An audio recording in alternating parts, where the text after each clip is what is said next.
A 24 ore dalla chiusura ufficiale dell'anno scolastico, gli studenti delle scuole italiane di ogni ordine e grado possono lasciarsi alle spalle le fatiche intraprese nel corso di quest'anno e godersi le tanto attese vacanze.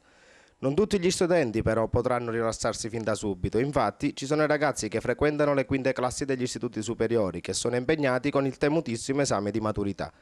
La data di inizio degli esami, fissata lo scorso 29 gennaio dal Ministro della Pubblica Istruzione Maria Stella Gelmini, è per martedì 22 giugno. Si parte come sempre con la prova di italiano. Per il 23 invece gli studenti saranno impegnati nella seconda prova, che è variabile a seconda dell'indirizzo di studio offerto dagli istituti di istruzione superiore. Gli studenti del liceo classico dovranno effettuare la versione di greco, il compito di matematica invece quelli dello scientifico. Gli allievi degli istituti tecnici invece svolgeranno la prova di economia aziendale a ragioneria ed estimo al geometra. All'alberghiero invece è in programma la prova di economia e gestione delle aziende ristorative. Noi siamo stati al liceo Martin Luther King di Favara per tastare il polso dei ragazzi che tra 11 giorni dovranno superare il leggendario esame di maturità. In particolare abbiamo fatto alcune interviste con i ragazzi della Quinta H. A quest'ultima importante tappa della vita di tutti noi sono stati dedicati diversi film, scritti libri.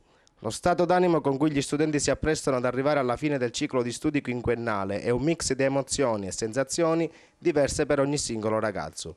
La paura degli esami o la preoccupazione di non arrivare in tempo preparati agli orali svaniscono al momento in cui si apriranno, il giorno degli esami, i cancelli della scuola. Diverse le modalità di avvicinamento alle verifiche di Stato. C'è chi si affida ad una sana dieta per consentire all'organismo di assimilare meglio le tante ore passate sui libri. C'è anche chi si chiude in casa ripassando le materie incessantemente, compiendo così uno sprint finale che solo dopo il conseguimento del diploma gli studenti si rendono conto che lo studio fatto negli ultimi 15 giorni era meglio ripartirlo nel corso dell'anno scolastico. Ad un giorno dalla chiusura della scuola siete ancora tra i banchi a studiare, per gli altri arrivano le vacanze, per voi ancora un po' di pazienza. Beh sì, in effetti sulle spalle noi sentiamo già il peso degli esami. Se da un lato però siamo contenti di poter conseguire l'esame, quindi di poter diplomarci, dall'altro comunque andiamo via con un po' di magone, ecco, da questa scuola, perché comunque abbiamo trascorso 5 anni importanti della nostra vita.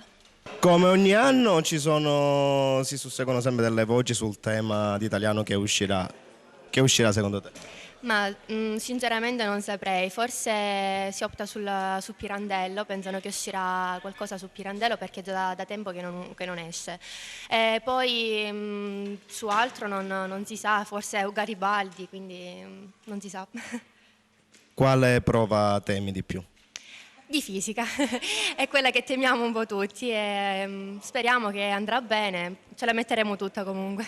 Io ho 3 fratelli più grandi e quindi mi hanno parlato un po' quello che sono gli esami. Certo, un po' di preoccupazione ce l'abbiamo tutti, ce l'ho anch'io, però bene o male, dai. Tanti gli stratagemmi che i ragazzi mettono in pratica per cercare un aiutino al momento dello svolgimento delle prove scritte. Naturalmente questo è un comportamento vietato che, qualora scoperto dai membri della commissione d'esame, potrebbe comportare l'esclusione della prova dello studente beccato a copiare. Quindi ricordiamo che è severamente vietato portare in aula, in sede d'esame, qualsiasi strumento che consenta il collegamento con il mondo esterno. Un annuncio che sicuramente ha suscitato il panico tra i maturandi è stato quello fatto precedentemente dal ministro Gelmini, che vedeva la non ammissione agli esami per gli studenti che non avevano la sufficienza in tutte le materie.